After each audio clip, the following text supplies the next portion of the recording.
In this first video, what we're going to be having a look at is we're going to be taking a look at the song that we're going to be working with. This is a particular track that was co-written and produced by myself and a colleague of mine. And we had to bring in a vocalist in the UK to lay down the scratch tracks for this because we weren't sure who this session was going to yet in terms of an artist.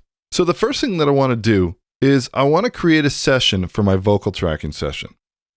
Now, depending on what DAW you're working in, this can either be a tedious process or an easy process. So for example, in Pro Tools, you have absolutely fantastic import options when working with multiple sessions, meaning that we could easily export some stems from this session, do all of our vocals, do all of our editing, and even some of our mixing in another session, and then bring it back into the master session. Now, this is also really easy with Logic Pro. I can't really comment on Cubase, Reaper, or other DAWs as I'm only really familiar with Studio One, Pro Tools, and Logic.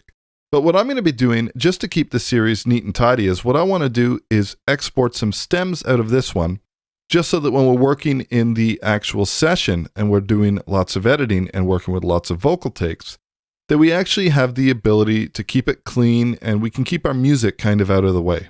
Okay, so the first thing you'll notice here is that I've done some basic color coding, and that's just basically to separate some of the groups that I want to export as stems.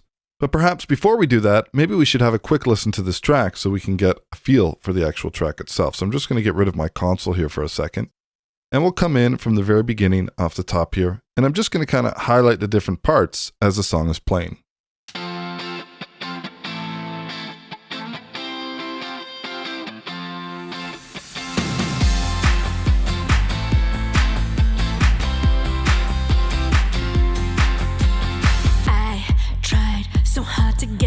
It's so hard to please you.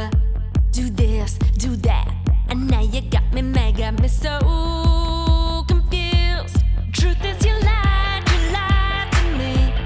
Promises you would never keep, and I fell every single time when you said to me those words still echo around inside my head.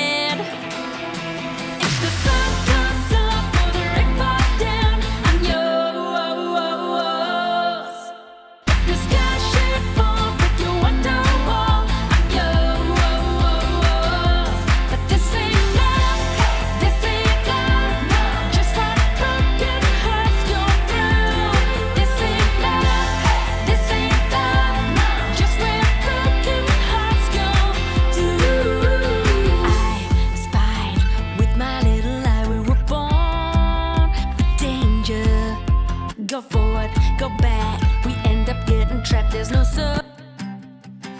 The truth is some dreams are out of reach, and I'm getting ready for it to leave. And you're a fool, keep doing what you do, just remember this. Baby, till the end of time, if the sun comes up or the rain falls, the sky should fall, break your window wall, I'm yours. But this ain't love, this ain't love, just what broken hearts go through. This ain't love, just where broken hearts go to. I'm so sick of waiting, no more conversations. The sun came up, sun came up. This ain't love, we're through. This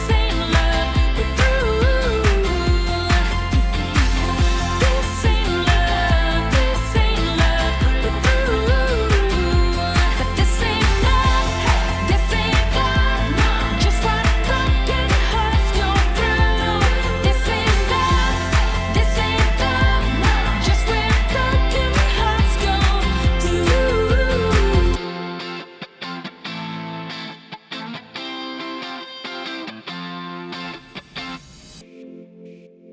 Okay, so now you have a pretty good feel for the actual track. And like I said, this is a pop production with lots of stacked vocals, and the basic instrumentation, the basic production has already been done. So the first thing that I would do in a situation like this is I would determine whether I want to track in the source session, which is the master session, or the production session, which is the one we're looking at here. Or if things were a little busy and there wasn't the best housekeeping or routing that happened in that writing session, then what I would do is I would take it to an external session and I would work a little bit neater. So that's what I've gone ahead and done here. Basically what I've done is I've exported a main vocal stem with all the effects and everything so that we have a reference track that we're going to be working with the vocals. And then I've gone ahead and I've done some color coding over here. So as you can see, let's just highlight all of these tracks over here.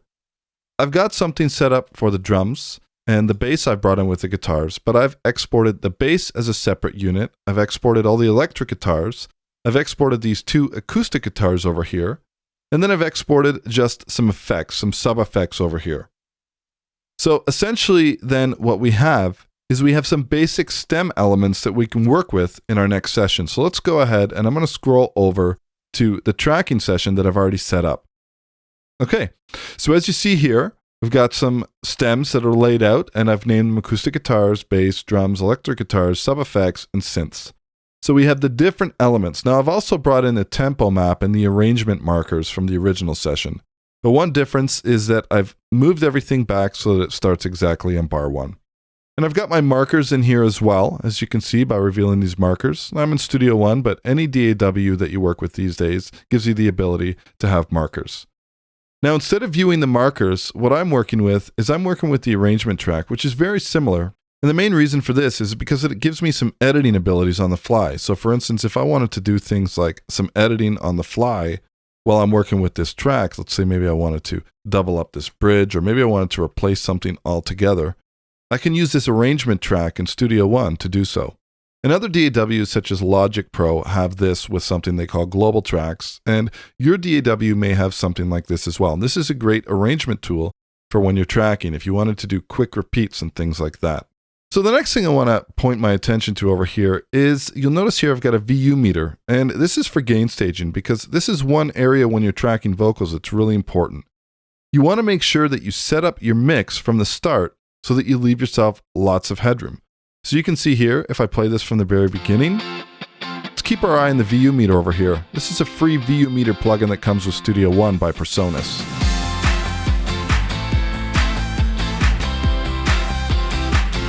And let's bring it right to the chorus, which is going to be the loudest part of the track here.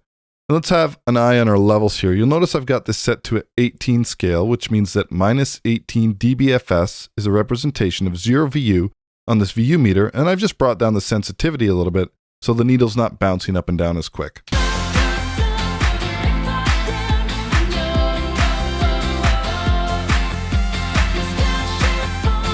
So there's our levels over here. You can see that we're peaking at minus 12, minus 15 on our main outs, and that's a good spot to be. And if I drop the vocal stem out of here, you can see that we've got tons of headroom for the recording process here. Okay. Now, one last thing we can look at doing, depending on how many vocal tracks you're going to be creating, you might want to hide these tracks or make them a little bit more manageable. So if your DAW has any type of folder system where you can pack takes in your arrange window into a folder, that's something we can do as well. So for instance, I'm just going to highlight all these tracks in my arrange window. I'm going to right click and then I can pack a folder. And I can just go ahead and name this music stems. I like to have all of my music or all of my colors in the arrange window match when it's a type of tracks that I'm grouping together. So we'll go ahead and make sure that we choose the appropriate green over here. And now everything matches.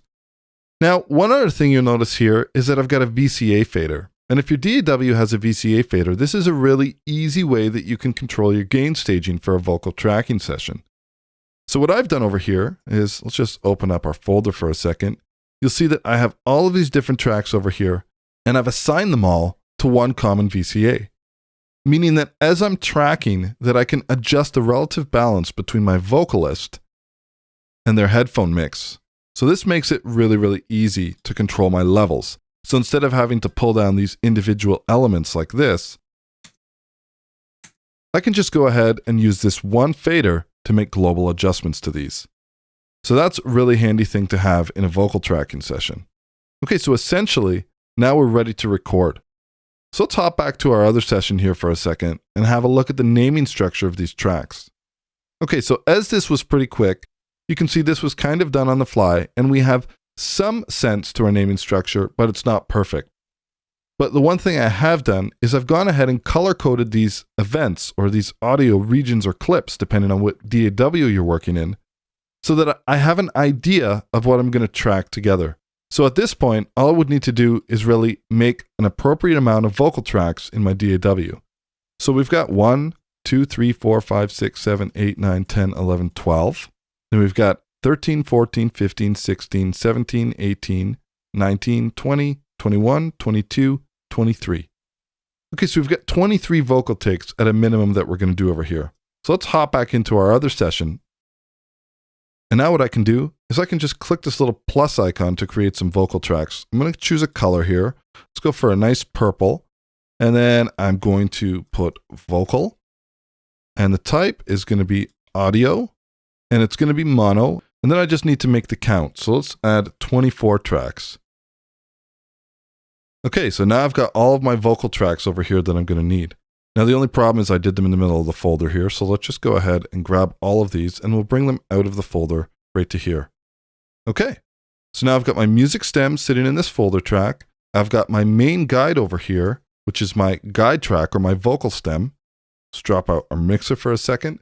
And then I've got my vocals, and I can rename these as I'm going. I can rename them to what I need it to be. So, for this one, it could be the verse lead. And then I know that I have at least 2 doubles. So I could say verse lead. Let's just copy that in here. Command C. We'll tab over. And then verse lead. And we can call this left. And I can call this verse lead right, because I want to do kind of a left, center, right panning like we did in the production session. And what I might do is make these 3 the same color, and then I might hop in here and make the next 3 a different color. And I'm going to go by the same color coding, or at least the same grouping of color coding that I did in my original session over here. So I would literally go through, create the tracks, name them accordingly, and what I'm going to do is I'm going to catch up with you in the next video after I've gone ahead and re-recorded these vocals.